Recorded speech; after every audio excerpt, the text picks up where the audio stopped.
PSG Fan TV, bonsoir à tous, bonsoir à toi Antoine. Salut les gars. Comptablement, le match a failli bien se terminer. Malheureusement, match nul, score de parité. Mais tu sais quoi, même en cas de victoire, j'aurais eu le même discours. On est irrespectueux. Les mecs qui sont sur le terrain là, ils respectent pas le public qui vient au stade, qui paye une blinde. Les gars, t'as des gars qui viennent du Mexique, de n'importe où pour voir ces joueurs et ils font aucun effort. Ils jouent en marchant et ils donnent des matchs mais indignes d'une équipe pareille quoi. Et franchement, ce soir, je pense que tout le monde va être vénère parce qu'il y a nul, mais on devrait être vénère même en cas de victoire parce que montrer ça, c'est pas normal. C'est pas normal. Je suis désolé. Je veux pas être démago, mais au prix où ils sont payés et avec le talent qu'ils sont censés avoir, ils peuvent pas nous faire des prestations comme ça. Et ça dure depuis des mois. Donc franchement, il y en a marre. Il y en a marre. Est-ce que tu as des explications à cet état de forme?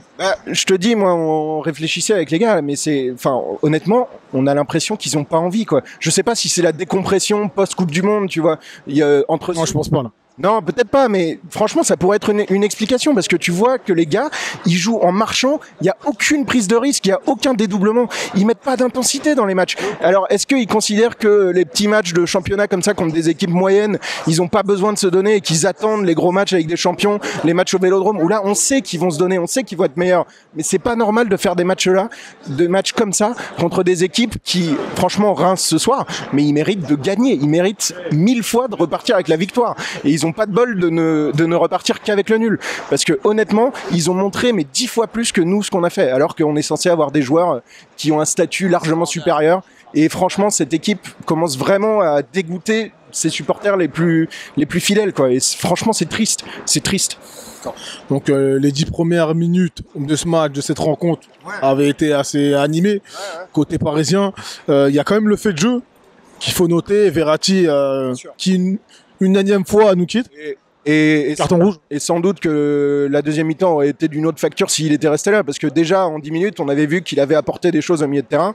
Et ceci dit, c'est pas étonnant vu le match qu'on a fait en première mi-temps, notamment au milieu de terrain où on a été mais fantomatique quoi. Les gars, il y avait pas un gars qui essayait de mettre un peu d'intensité et de vitesse dans le match. Et on voit que justement quand il est pas là, on a personne pour faire le taf quoi. Il a fallu que Danilo rentre pour qu'on mette un peu d'impact et d'envie d'aller vers l'avant en deuxième mi-temps. C'est quand même assez terrible de se dire qu'avec les profils qu'on a sur le terrain au début du match, il n'y a pas un type qui va essayer de prendre les choses en main et de faire quelque chose avec cette équipe quoi. On a un trou béant depuis la ligne des défenseurs jusqu'aux 3 de devant quoi. Et c'est pas possible de faire des matchs de qualité avec une équipe aussi mais cassée en deux à chaque fois à la perte du ballon. C'était dangereux à chaque récupération rémoise quoi. Et franchement, il faut que le staff et Campos comprennent ça et qu'ils nous fassent quelque chose. Je sais pas si c'est en recrutant avant la fin du mercato. Je vois pas comment ils pourraient trouver une perle rare là en 2 jours. Mais il faut vraiment qu'il y ait une prise de conscience et que les gars arrivent avec un autre état d'esprit sur le terrain parce que si ça continue comme ça, la fin peut être terrible. Donc le Bayern arrive très vite. Ils sont un peu dans une situation similaire, c'est ça que tu voulais dire? Ouais. Non, c'est le Bayern arrive, mais avant et après, je sais plus. On a aussi les 2 matchs au Vélodrome. Et franchement, avec l'équipe qu'ils ont, l'intensité qu'ils mettent avec Tudor, franchement, ces matchs me font peur, moi. Et le Bayern, évidemment, ça me fait peur, même si, comme tu le dis, ils sont pas dans une forme terrible non plus. Mais si on joue comme ça, même dans une forme pas terrible, je pense qu'ils peuvent nous faire mal. Et puis, même pour le championnat. Quand tu vois comment joue Lens, comment joue l'OM, c'est pas fait du tout. Et franchement, ce serait une faute professionnelle de terminer derrière Lens au championnat. C'est même pas envisageable normalement. Et franchement, vu ce que les 2 clubs montrent depuis le début, ça serait pour l'instant, en tout cas, totalement mérité. Donc, depuis le début de saison de rêve qu'on a fait, c'est une lente descente aux enfers. Et j'espère que ça va pas se finir mal. D'accord. Pour terminer, rien à retenir de positif sur cette rencontre?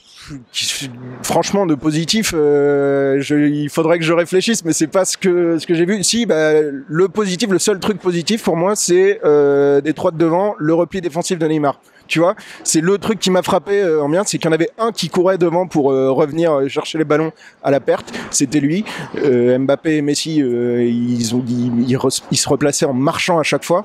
Et puis, je te dis, la rentrée de Danilo qui a apporté un peu de vivacité. Et comme d'habitude de toute façon, parce que lui justement, il sait qu'il est obligé de mettre de l'intensité et d'y aller parce qu'il n'a pas le talent technique des autres. Et ben lui, il y va. Et c'est des joueurs comme ça qu'on veut. C'est pas des starlets qui pensent qu'ils sont meilleurs que les autres et qui du coup se donnent pas à fond, quoi. Merci à toi. Il nous faut des soldats, il nous faut des Danilo. Super. Merci à vous les gars.